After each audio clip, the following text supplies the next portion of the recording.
itang gabel laikan kalim zoksi by me, Kema, and Apotuka, RPA Ralte, Sly. I'm so nervous.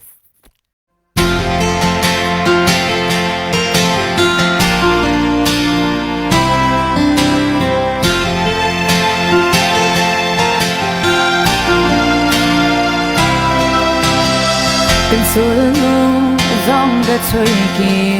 nặng nề nàng cần niệm lại đi tin lại du can đi là thar anh truyền nè lên rùa tên min thêm dầu lâu ít sắc nè nhiều ní ôm lâu qua rây boy an min thêm dầu lâu nghe irua du tên là lim do can đi thế ilung dum tua tong ta an đi ilim do kỳ cả hay lâu về sắp mê là ngà lắng nghe lung min sân ta bo gật giang nghe mà sẽ ô cất thay lâu về hôn lên đi ta liam mà sẽ chẳng cứ bên lại con cái liềm giọt xì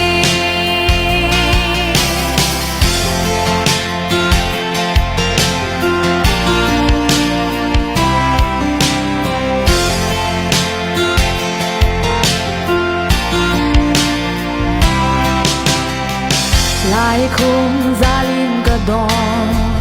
em vang khe nghe cả lâu tông trên lại đang hiểu dài nghe mây anh kim hiền cả lung min lên em dùng min ngay đi đến anh tin tôi mỗi dù lên ngay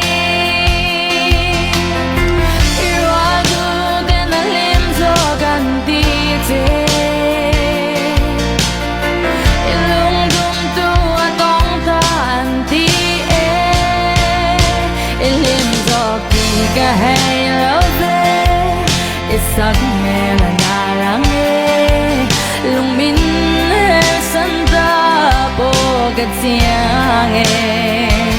mà sẽ ô cất thay lâu về hôn lên đi ta liam mà sẽ chẳng cứ bên lại con cái niềm giọt xì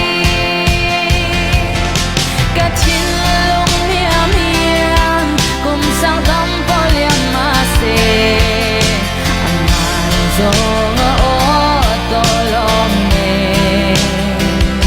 ilim do kỳ cả hai lâu về sắc mê là ngà lắng nghe lung min sân ta bo cất giang nghe mà sẽ ô cất thay lâu về hôn lên đi ta liam mà sẽ chẳng cứ bên lại con cái niềm giọt xì. That's my crazy brother. Yeah, yeah.